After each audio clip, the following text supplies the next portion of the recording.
Amen. Praise the Lord. Isang mapagpalang gabi po. Umaga naman sa inyo. Napurihin po ang Panginoon sa araw na to. Salamat po muli sa pagkakataon na nabigyan tayo ng pribilehiyo na makapagmensahe sa oras na to. Tayo po'y dumako muna sa panalangin. Hallelujah. Father God, we praise you, Lord God. We magnify your name, Panginoon. Tunay nga na ikaw ay Diyos na tapat, Panginoon, at mabuti sa lahat ng pagkakataon. Ano man, Panginoon, ang aming pinagdadaanan, Lord, help us to seek you, Panginoon, sa bawat circumstances ng buhay namin na lagi naming hanapin ang presensya mo, na lagi naming matagpuan ang paghahari mo sa aming mga buhay, saan mang aspeto, Panginoon, Lord, makita mo sa amin ang ako worship, Panginoon, na lagi naming ginagawa. Nasa trabaho man kami ngayon, kasama ang pamilya, Panginoon Lord, nasa bahay, o nasan man kaming lugar, Panginoon. Lord, patuloy nawang maghari ang iyong presensya sa bawat isa sa amin, Panginoon, at makita, Panginoon, kung paano kami lumalakad ayon sa iyong kalooban, Panginoon, sa kabila po ng mga pagsubok na aming pinagdadaanan.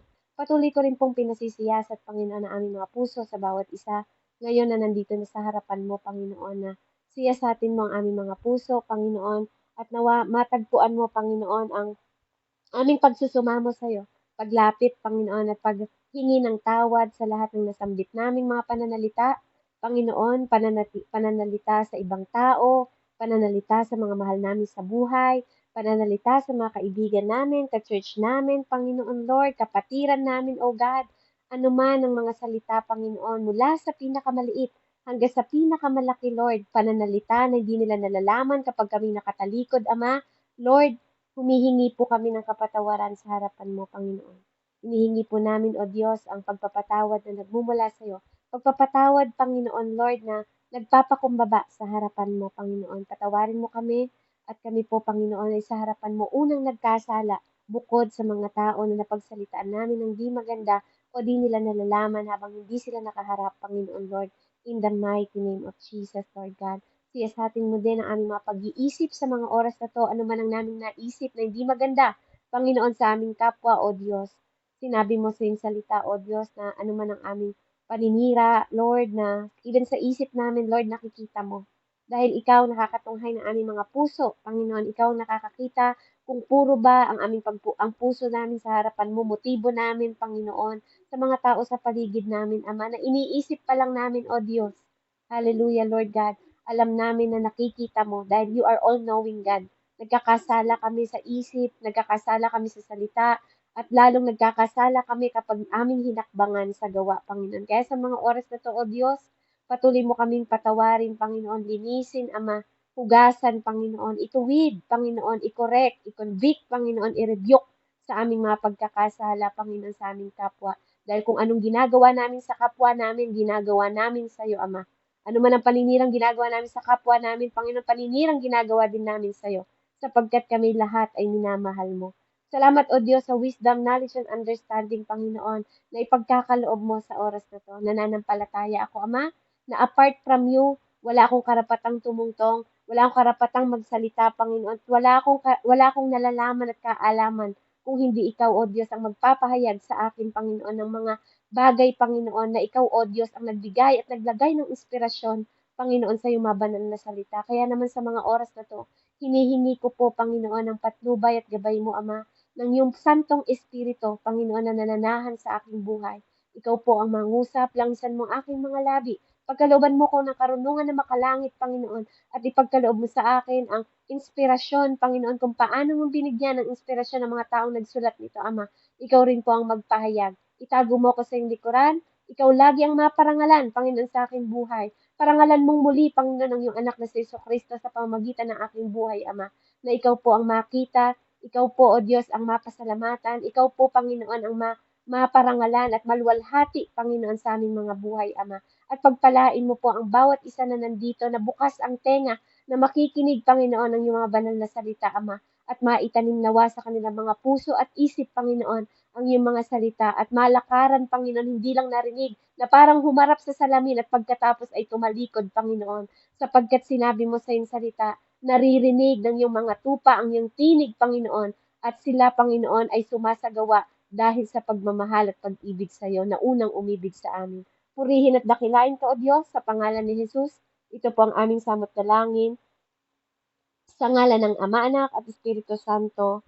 Amen and amen. Purihin po ang Diyos. Muli po, tayo po'y dumako sa ating pag-aaralan sa Second Chronicle, chapter 1 na po tayo. Natapos na natin yung Chronicle ng First Chronicle po, ng buong chapter, natapos na natin. So ngayon, dito po tayo sa Second Chronicle, po. So ayon sa pagbabaybay natin ng kwento, muli po, dito makikita natin na maidi-discuss ulit yung event kung saan, po, ang place na kanilang pinuntahan earlier sa paghahari po, ni King Solomon ang magre-reign ngayon. Ang bida ngayon ay si King Solomon. Natapos na po ang paghahari ng kanyang ama na si Tatay David, po, ito po ay lumaganap kung di po ako nagkakamali, 40 years according po sa first king na ating pinagdaanan, 40 years po siyang namahala, po. So purihin ng Panginoon. Hallelujah. So after po niyan, po, makikita natin dito sa ating character sa binasa po ni Ate Belly Jean, po, sa buhay ni Tatay David, siya po yung second king, po, na united ng kingdom ng Judah at Israel, po, si Solomon, ang anak po ni David, po, siya po ang pangatlong hari, na pagbibidahan niya ngayon itong Chronicle, po, Second Chronicle, po, at siya po ay um, ang pinangako po na na mamamahala sa promised land po sa mga taga um, pinamamahalaan ng kanyang ama po sa Jerusalem at Israel din. So purihin ng Panginoon. So makikita natin dito kung saan ito po ay sa palace po ng Jerusalem po, at tabernacle na located po na nasa Gibeon, nung si Solomon po ay naging hari. Amen. So ngayon po, tayo po ay dadako kung paano pong si Tatay Solomon ay nakatagpo niya ang Panginoon. Makikita natin mula sa verse 1 hanggang verse 6 kung paanong nakausap at nakatagpo ni Tatay Solomon, yung mga king, yung nakatagpo niya po, yung pagsasacrifice niya pala una, yung part po ng sacrifices niya sa Gibeon, po, yung pag-aalay niya ng alay po sa Gibeon. Makikita niyo doon, after po nang namatay yung kanyang tatay, si Solomon po ang nag-take over ng pagiging hari. Kaya siya naging pangatlong hari. Po. So sabi niya doon, God bless His kingdom. So sinabi si Solomon po, si Tatay Solomon, nag-visit po siya sa tabernacle, kung saan nagsasacrifice doon sa tent na nakabuilt po by Moises, po sa Israelites, po in the wilderness. Dahil yun po yung pinakatahanan noon ng Panginoon. So although the tabernacle was in the Gibeon, the Ark of Covenant was no longer there. Kung natatandaan niyo po, di ba yung tatay niya, po ni sa Tatay David, nilipat niya. Nilipat niya po ang Ark of Covenant sa Jerusalem. Kung natatandaan niyo po na natunghayan natin yan sa First Chronicle 15. Po? Kaya dapat nakikinig kayo kapag meron pong mga hindi lang tayo yung tagapagbasa po ng istorya natin. Dapat pinakikinggan ninyo yung bawat talata na binabasa para alam natin yung nangyari sa kwento. So the art, po, ay nung nabub na po yung art, po, sa altar na yon, nag-alay daw po ang Tatay Solomon ng mga bronze, po, para sa burnt offering niya. Po, na nandun pa rin yung tinayo na pero hindi po yung pinaka Art of Covenant ang nandun. Yung tinayo lang nila na altar doon, po, na nandoon sa Gibeon, po. Kaya doon po siya nag-offer ng 1,000 na 1,000 na offering niya for the Lord doon po sa altar, but not to the Ark of Covenant kasi yung Ark of Covenant po ay nasa Jerusalem. So then after that, makikita niyo po dito, po, makikita niyo dito kung paano sa Tabernacle of Gibeon, po, na nasa yung kanyang doon niya ini-start yung kanyang pagiging hari. Po? Yung, kumbaga, nag-alay muna siya sa Panginoon, tanda po ng pasasalamat. Po? Ganun din ba tayo, no? Dapat ganun tayo kapag tayo ay siya na yung nagre-reign, no? After ng tatay niya, after na iniwan siya ng tatay niya, no po, after na namatay yung tatay niya, ang unang bagay na ginawa niya is mag-alay, no po, magpasalamat sa Diyos. Katulad ng ginagawa niyo kanina kung paano kayo nagpapasalamat, no po, para i-bless, para hindi tayo nagpapasalamat para i-bless. Nagpapasalamat tayo dahil binless na tayo ng Panginoon. Amen po ba? So, doon 'no, nakita niyo po 'no, yung paglapit ni Tatay Solomon 'no, yung tinake niya yung advantages na yun para po magpasalamat sa Diyos kasi hinirang na siyang hari, 'di ba? Hindi siya basta umupo lang sa trono. Ang una niyang ginawa, pumunta siya para makapag-alay sa Panginoon. Gano'n din tayo, dapat nauuna yung ating thanksgiving, 'di ba, bago yung mga blessing, 'di ba? Kasi yung blessing, lagi naman tayong bine-bless ng Panginoon. Amen? Kaya maging ugali din po natin, ano po, yung magpasalamat sa Panginoon. Ano man ang sitwasyon natin, pasalamatan natin. Ano po? Anumang mga kalagayan natin, pasalamatan natin dahil sabi, ang Diyos ay mabuti. Mabuti po ang Panginoon.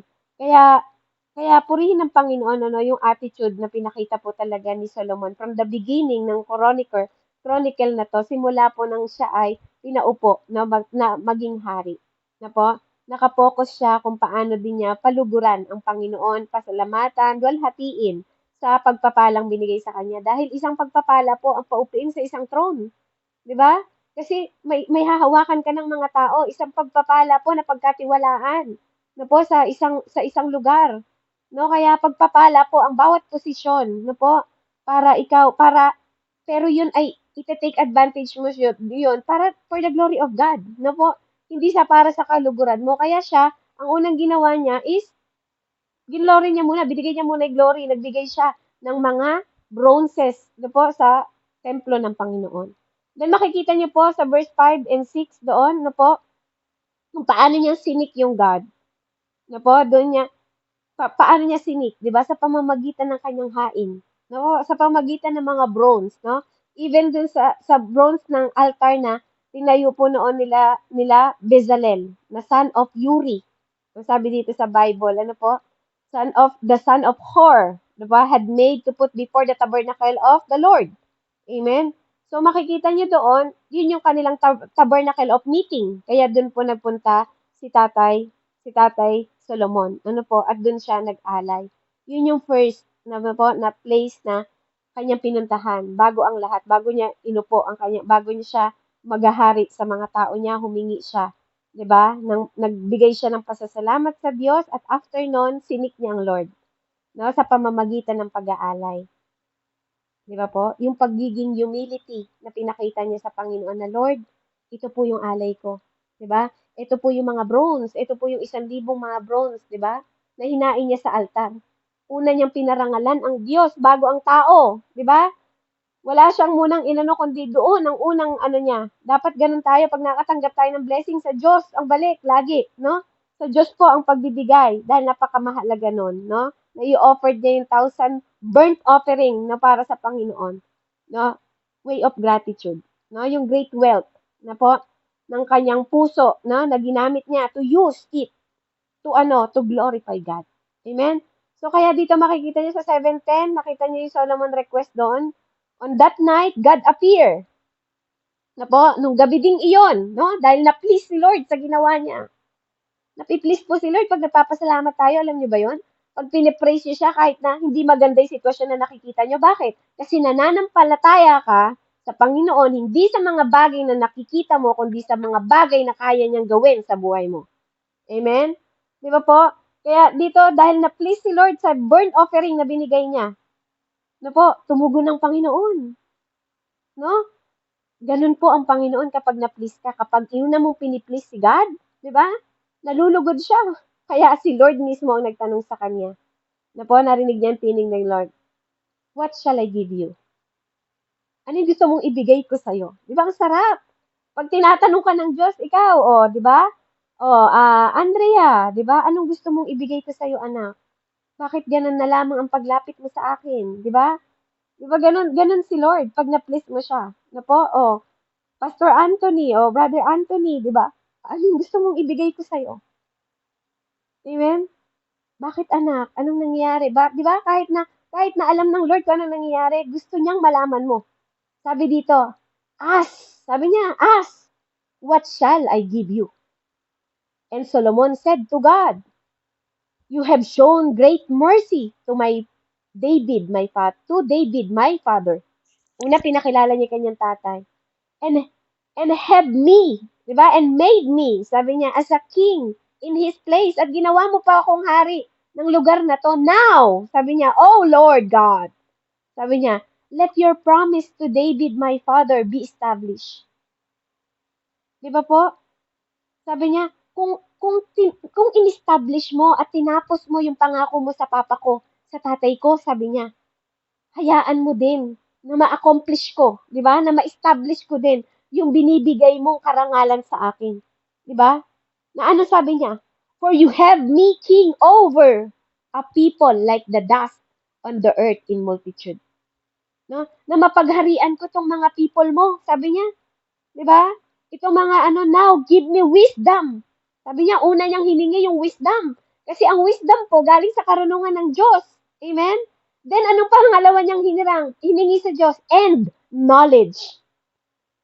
Alam niyo kung bakit? Kasi hindi po niyo magagamit ang wisdom kung walang knowledge. Amen?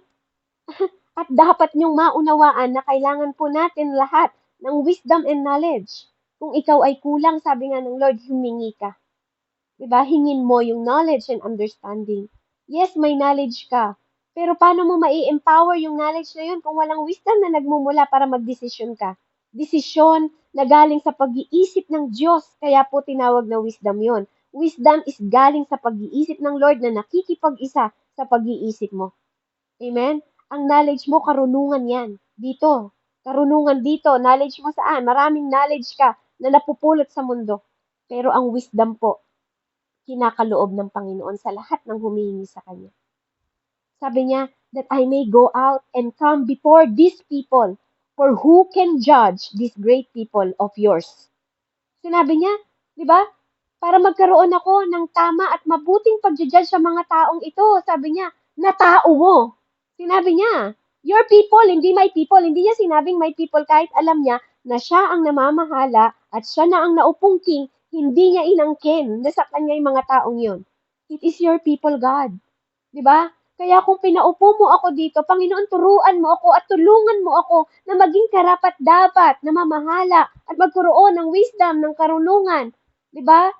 Bigyan mo ako ng mercy kung paano binigay mo sa tatay ko. Bigay mo sa akin yung karunungan, sabi niya, at yung wisdom para mapagmunuan ko yung mga tao mo, yung mga people mo, Lord. Sabi niya gano'n, hindi ko people, hindi niya people, di ba? Hindi niya inangkin.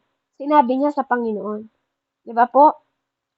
Kaya dito makikita ninyo dito no yung amazing promise ng Panginoon sa kanya na please, 'di ba? Na please siya dahil sa mga sacrifice na ginawa po Kaya si Lord nag-respond kaagad sa kanya.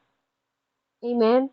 Kaya makikita niyo po doon napakahalaga na hinihingi natin yung knowledge. Na hindi siya humingi, sabi nga ng Lord sa susunod na mga no? Hiningi niya yung knowledge and understanding dahil alam niya kasi yung pamamahalaan niya eh. Alam niya yung duty niya bilang hari kasi bakit? 'Di ba? Tinitingnan niya yung tatay niya noon. 'Di ba? Kaya ikaw din tinitingnan ka ng mga anak mo ngayon kung paano ka namamahala. Amen? Kung paano mo pinapamahalaan yung ginagawa mo, yung mga problema, paano mo hinahandle, 'di ba? Kaya ang hinihingi niya po, hinihingi niya yung knowledge, sabi niya, Lord, kasi alam ko kung ano yung ipupulfill kong duty, 'di ba? Sabi ko, na dapat, 'di ba, mapulfill ko din kung paano yung katagumpayan ng tatay ko kung paano mo siyang pinagtagumpay sa pamumuno niya. Yun din yung hinihingi ko sa iyo, Lord, kasi I believe that knowledge and wisdom is necessary. 'Di ba? Necessary to be a good king. 'Di ba? Kung gusto mong maging leader, kung gusto mong maging hari, it is necessary to have knowledge and wisdom. Kailangan natin ng knowledge at wisdom.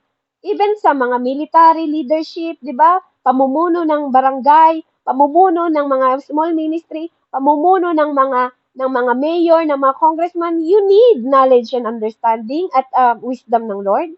No po, kasi you are representing, 'di ba?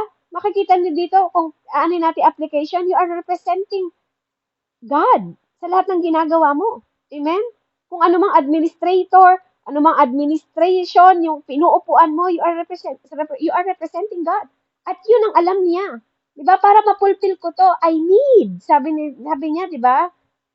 Kailangan ko po ng wisdom and knowledge. Bakit po? Kasi nauunawaan niya. Amen? Kaya magkakasama yung tatlo na yan. Dahil nauunawaan niya na kailangan niya yun sa duty niya. Kailangan niya yun sa pagdidesisyon, sa justice, 'di ba? Sa mga sa mga opinion, 'di ba? Kailangan niya yun sa mga batas na gagawin niya. Kailangan niya ang knowledge and wisdom at nauunawaan niya na kailangan niya yun. Kaya yun ang hinihingi niya. At nawa ganun din po tayo, no po? And God answers Solomon's request. Makikita niyo sa 11 and 12. Sabi niya doon, no? Si Solomon po naka-receive siya ng wisdom at blessing from the Lord. Na po, hindi lang yung wisdom and knowledge ang binigay sa kanya, pati blessing. Kaya nga sabi ko po sa inyo, pag nalaman yung i-appreciate, no po, ang character ni Lord at kinilala nyo siyang maging Diyos nyo at tagapagligtas, no po, at alam nyo yung inaas nyo, may karunungan kayo sa tinatanong ninyo, no po, at nakikita niya na yun ay gagawin mo para to honor Him, hindi po siya magdadamot. Then God said to Solomon, because this was in your heart, sabi niya gano'n. And you have asked, 'di ba? Hindi yung riches, sabi niya, hindi yung kayamanan, hindi yung wealth, sabi niya, or honor, 'di ba? O bigyan kita ng mahabang buhay. O gusto mong kuhanin yung mga buhay ng mga kaaway mo, 'di ba? Na matalo mo sila. But you have asked wisdom, pero hiningi mo, sabi niya gano'n, yung knowledge and yung karunungan at wisdom para sa sarili mo. 'Di ba? Para ma-judge mo, 'di ba? Yung mga tao na pinagkatiwala ko sa iyo as a king. Kaya ngayon, sabi niya, dahil wisdom at knowledge ang hiningi mo, bibigyan din kita ng riches at wealth at honor dahil kailangan mo yan. To fulfill, sabi niya, di ba? Alam ng Diyos yung pangailangan natin. All our needs, alam ng Diyos. Sabi nga niya, hindi yung lahat ng wants mo lang. Di ba? Yes, tinanong niya kung anong gusto mo. Pero alam ng Lord yung needs mo, kapatid. Kaya ikaw din ganun. Di ba? Yun yung application. Alam ng Lord yung gusto mo, pero mas higit na alam ng Diyos yung pangangailangan mo. Kailangan ni Solomon ng kayamanan sa pamumuno niya sa mga tao niya, ng tao ng Diyos. Kailangan ni Solomon ng malusog na pangangatawan para mapagharian niya yung pinagkatiwala sa kanya ng Lord. At kailangan din ni Solomon, na po ni Tatay Solomon, ng honor. Amen? Able to honor God. Amen? Kasi alam ng Diyos na kailangan niya yun. Nakita niyo ba yung sinabi ng Lord? Because this is in your heart. Yung puso mo kasi ang tinitingnan ng Diyos. No po? Kung matatandaan niyo yung kwento ng kay Samuel, di ba, nirebuke siya ni Lord dahil sa pagtingin niya kay David, nung una na pinili niya at inanoint niya si David. Dahil siya nakatingin sa labas na anyo. Dito din tumingin si Lord, because this was in your heart. Sabi niya, na-please si Lord. Kasi ang nasa puso niya, hindi talaga mga kayamanan, hindi paghihiganti sa kaaway, hindi mga paghihiganti o kamatayan ng kaaway niya, hindi yun ang hiningi niya. Di ba? Ikaw kapatid, ano yung katayuan at sitwasyon mo ngayon na gusto mong hingin sa Diyos? Ano yung kalagayan mo sa harapan ng Panginoon ngayon na gusto mong hingin? Ito yung pagkakataon mo, no? Binibigyan ka ng wisdom and knowledge ng Panginoon, hingin mo sa Kanya. No po, yung puso mo ngayon, ihain mo sa Panginoon, Lord, hinihingi ko to. Anong kailangan mo, kapatid? Anong kailangan mo ngayon? Ask. No po, sinasabi ng Lord sa atin, ask. At alam ng Lord ang higit mong kailangan. No po? At hindi madamot ang Diyos. Hindi po siya madamot. Kaya, yun po yung riches, kasi kailangan niya yun sa power niya. No po? Para sa sarili niya. Kasi, paano mo nga naman, di ba? Kung wala kang power, di ba? At wala kang riches, paano mo mapapamalaan? Amen? Yung pinagkatiwala sa'yo ng Lord. So, ganun mag-bless si Lord. Binibigay na nga niya yung gusto mo, binibigay niya pa'y kailangan mo. Saan ka pa, kapatid, maglilingkod? Maglilingkod ka pa ba sa kaaway? Maglilingkod ka pa ba sa dyablo na gumagawa ng masama para makatanggap ng mga pagpapala? Na akala nila pagpapala dahil sa paggawa nila ng hindi maganda? Amen?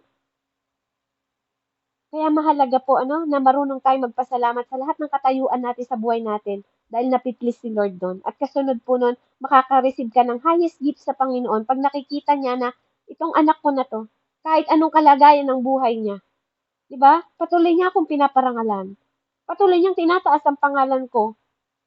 Di ba? Even you are lacking in spiritual life mo, hingin mo sa Panginoon. Hingin natin lagi sa Panginoon po, yung karangalan, yung karunungan, po, para sa mga spiritual na buhay natin.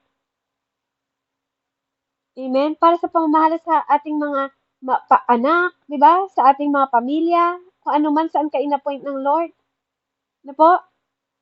God is not only answered Solomon prayer, He answered it beyond all expectation.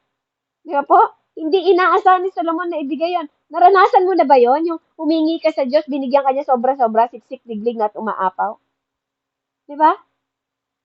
Yung ganun yung Diyos na pinaglilingkuran ni Solomon, na hindi nagbabago hanggang ngayon. Yun rin yung Diyos na pinaglilingkuran natin ngayon. Ito yung Diyos na pinag-uusapan natin ngayon. Di ba? Praise Jesus. Glory be to God. Sa Diyos na uma-answer ng ating mga panalangin. Sumasagot po siya. Yung overflowing love niya sa atin, yung grace niya, yung divine heart niya. Kaya ingatan mo yung puso mo, kapatid. Lagi mong iingatan yung puso mo. Pag-iisip mo at pananalita mo. Kasi, alam mo kung bakit? Yung panalangin ko po kanina, tinitingnan ng Diyos yan. Paano ka nakikitungo sa kapwa mo? Amen? Paano mo sila tinatrato? Paano mo sinasaalang-alang? Di ba? Yung pakikisama mo sa kanila. Totoo ka ba sa harapan nila? Pag nakaharap sila at nakatalikod sila? Amen? Mahalaga po ang puso. Amen? He is all-knowing God. Wala kang madidinay. At nag-a-appear yun sa Kanya tuwing lumalapit ka sa Kanya. Yung puso mo ang tinitingnan ng Diyos. Be careful. Be careful po, Siyasatin natin puso natin sa harapan ng Diyos palagi. Kung meron pang unforgiveness dyan, tanggalin mo. Amen? Kung meron pang mga galit dyan, tanggalin mo. Kung merong paninirang puri sa kapwa mo, tanggalin mo, kapatid. Kung yan lang ang hahadlang para sa'yo sa mga panalangin mo na inaas mo sa Diyos hanggang ngayon, kung bakit hindi nasasagot ang panalangin mo. Hindi lahat automatic sinasagot ng Diyos ang panalangin. Pero what is amazing God, di ba? Na pag na-please siya sa'yo, na-please siya sa puso mo, na-please siya sa hinihingi mo, He can answer you automatically. Di ba? Yung pinoproblema mo na 10 taon, isang sagot lang ng Diyos, maiibsan mo. Di ba? Kahit pa mga sakit yan.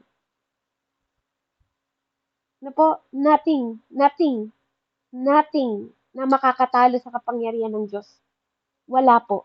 Kaya tanggalin natin yung ating mga pagiging impokrito sa harap ng Panginoon dahil hindi po yun nakakalugod sa Kanya. At kung bakit hindi pa na-accomplish na Panginoon o bakit hindi niya pa pinupur yung grace niya, 'di ba? Sa mga hinihingi mo.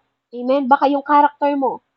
Amen. Baka nadi-disappoint pa ang Panginoon sa harapan niya. Baka meron tayong mga bagay na nagwo-worship nga tayo pero meron tayong abomination sa harap ng Diyos.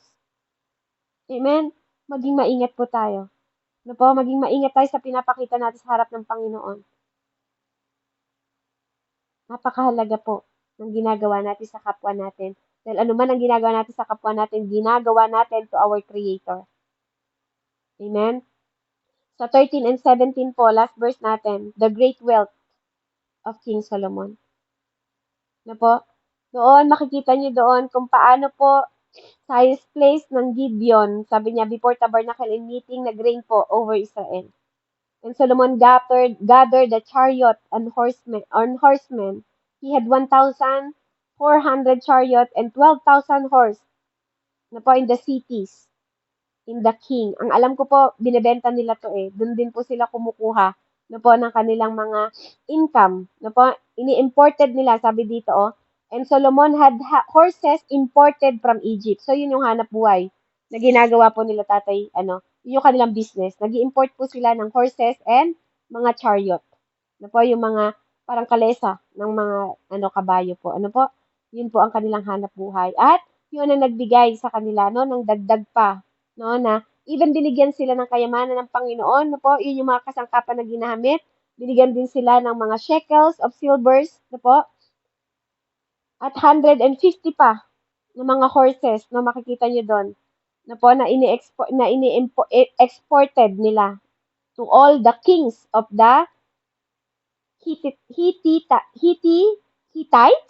Hittites, sabi niya ganun, and king of Syria.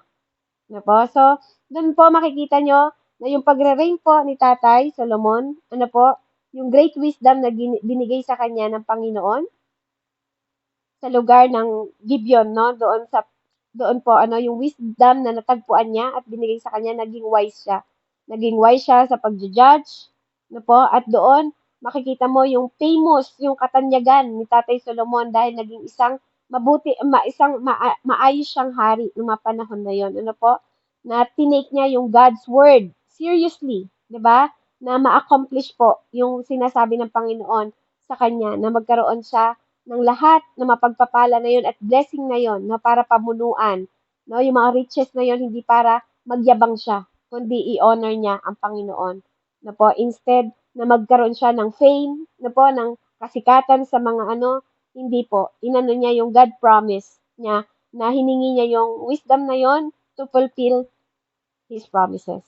At para mapamunuan niya yung mga tao po ng Panginoon noong mga panahon na yon. Amen? So, purihin po ang Panginoon, hindi dahil hari siya, wala na siyang ginagawa. Ano po? Relax siya, pero alam niya na, di ba, nag-aano siya, nag-export siya. Nagtatrabaho po siya. Ano po? Nagiging mayaman si Tatay Solomon dahil may ginagawa din siya. Ano po? Wala pong nagiging mayaman na walang ginagawa. Even ang mayaman na tao, may ginagawa sila, patuloy silang may ginagawa at tinatrabaho po para magpatuloy ang income at blessing. At ganun din tayo. Ano po? Hindi lang dahil king siya, wala na siya nakaupo na lang siya sa throne niya, tumatanggap na lang siya, hindi po. No, dito nakita niya at nalaman natin na nag-export pala sila tatay noon ng mga horses and chariot. Ano po? Doon pala sila, isina-send nila yun sa Syria, sa mga king, sa iba't ibang king. Ano po? Para magkaroon sila ng income. Amen? Mag-multiply pa yung blessing ng Lord. Ano po? Ganun, hindi nakaupo ka na lang, hilata ka na lang, wala ka nang ginagawa. Ano po? Tanggap ka na lang ng tanggap. Walang ganun. Walang ganun na blessing na, yes, bibigyan tayo ng Lord ng blessing, but you need to multiply.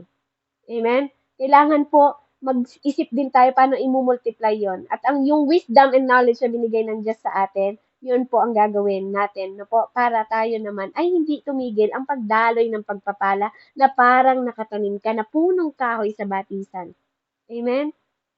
At makikita natin no, sa application, di ba, na even mga marami pong mga kayamanan si tatay, ang sabi niya, walang halaga ang buhay kung hindi mo iaalay sa Panginoon. Amen? Kahit sino ka pa, kahit napakayaman mo pa sa mundo, kung ang buhay mo hindi mo mag-glorify ang Panginoon, lahat ng karangalan, title, di ba? Ang pag-ano mo, walang kabuluhan ng lahat ng buhay sa mundo, sabi nga niya sa Ecclesiastes, di ba? At sa Proverbs po, di ba? Makikita niyo doon yung wisdom ni Tatay Solomon. Na kapatid, tanggapin mo man lahat ng kayamanan, pagpapala sa mundo, kung hindi mo naman napaparangalan yung Diyos mo, ang lahat ng yan walang kabuluhan. Sabi niya, amen? Kaya maging aral po sa atin yun, no? Na huwag tayong pagharian ng pera natin, huwag tayong pagharian ng pride natin, huwag tayong pagharian ng mga pangit na karakter, ano po? Maging mabuti tayo sa harap ng Panginoon. Dahil napakahalaga po na bilang ng recipient na tagatanggap, tumanggap tayo sa Panginoong Diyos, di ba po, nakipag-isa tayo, dapat nakikita din yung presensya ng Panginoon sa buhay natin, sa pamilya natin, sa kapwa natin, sa kayamanan natin, no? Na walang iba kundi ang maparangalan natin for God's glory po ang lahat ng bagay na yan. Nakakatulong ka for God's glory. No, hindi mo kailangan ng kasikatan o ikaw ang pasalamatan ng tao o ikaw ang lagyan ng corona, di ba? O parangal. Hindi po. Hindi po, no? Ginagawa mo yon kasi alam mo na ikaw ay pinagpala rin ng Diyos kaya ibabalik mo yung pagpapala na yun sa mga tao niya. Amen? Sa mga mga taong malalapit sa iyo na nilapit ng Diyos. Hindi sila walang dahilan kung bakit mo sila nakilala. 'Di ba? May part sila sa buhay mo, may part ka din sa buhay nila. Amen. Sabi nga ang bakal sa bakal, 'di ba po? Mag-aanuhan, 'di ba? Para makipag-practicean tayo ng patience, ng giving, ng generosity, ng loving, ng forgiveness. Amen. 'Di ba? Hindi ka lang basta tumanggap sa Panginoon. May part ka sa bawat aspeto ng buhay mo, mapaugali man yan, pakikisama sa tao, karangalan, di ba po? Lagi mong isipin na yan ay pinagkatiwala sa'yo. Wisdom and knowledge para maparangalan mo yung Diyos ng ng Diyos ni Tatay Solomon noon, Diyos ni Tatay David noon. Amen? At Diyos natin ngayon. Dahil siya, yung Diyos na nakatingin sa puso mo, na hindi nagbabago. Siya pa rin yung tumitingin ng puso mo ngayon, na tumingin ng puso ni Tatay Samuel noon, na tumingin ng puso ni Tatay David noon, diba? Kaya siya naging man's heart, na God's man's heart, na tumingin ng puso hanggang sa anak niya ngayon. At ngayon, ikaw ang anak niya na tinuturing, tinitingnan niya rin yung puso mo. Amen? Purihin po ang Panginoon, to God be the glory. Let's thank the Lord. Salamat po, Ama, sa mensaheng ito sa 2 Chronicle chapter 1, Panginoon. Salamat sa pinakita mo na kami po, Panginoon, ay binibigyan mo ng pagkakataon na laging makapag-ask sa'yo ng mga bagay na gusto naming maganap sa aming buhay. Salamat po, Ama, na ikaw ang aming Diyos na hindi madamot sa wisdom at knowledge, Panginoon Lord, at hindi ka Diyos na nanunumbat katulad ng tao. Salamat, Panginoon, sa lahat ng bagay na binibigyan mo kami ng pagkakataon na maharian din namin dahil kami ay tagapagmana mo, Panginoon. Salamat na binigyan mo kami ng karapatan, Panginoon, dahil sa pagpapatawad na ginawad mo sa amin, pinutol mo ang kadena ng sumpa at pinalaya mo kami sa kasalanan, Ama. Salamat po sa mensaheng ito at prinsipal na binigay mo sa amin yung karunungan, Panginoon, na magpasalamat kami sa lahat ng natatanggap namin. No po, Panginoon, na laging ikaw, O Diyos, ang una naming parangalan, Panginoon, bago ang posisyon na binigay mo sa amin. Panginoon, bilang mga anak mo, alam namin, Lord, that we need to submit to you sa lahat ng aspeto ng buhay namin. Na laging ikaw, O Diyos, ang makita, Panginoon, yung presensya mo at paghahari mo sa buhay namin, sa pamilya namin, sa trabaho namin, sa nakakasalamuhan namin, sa mga leaders namin, Panginoon, sa mga pastor namin, Panginoon, sa mga mahal namin sa buhay, Ama. Turuan mo kami at tulungan mo kami na magkaroon ng karunungan, Panginoon, na katulad ni Tatay Solomon, bagamat hindi siya perpektong hari, Ama, at hindi rin kami perpektong mga anak mo. Salamat, Panginoon, na yung righteousness mo, Panginoon Lord, ipinagkakatiwala mo sa amin para maganap namin, Panginoon, ang aming tungkulin na ikaw, O Diyos, ang aming maparangalan sa aming buhay sa bawat araw at bawat gising namin at bawat buhay na patuloy mong pinagkakaloob. Salamat po, Ama. Salamat, Ama, sa pagtitiwala mo, Panginoon, at unang pagmamahal na binigay mo sa amin, Panginoon, unang pagpapatawad na binigay mo sa amin, na siyang makita rin nawa sa amin, Panginoon, na maibigay din namin sa mga tao sa paligid namin. Purihin at dakilain, luwalhatiin ang iyong pangalan, O Diyos, sa pangalan ng Ama, Anak, at Espiritu Santo. Amen and amen. Glory to God po and God bless po sa bawat isa. Amen. Maraming salamat po, Sister Beverly. Ayan, napagpala po tayo ng ating Panginoon sa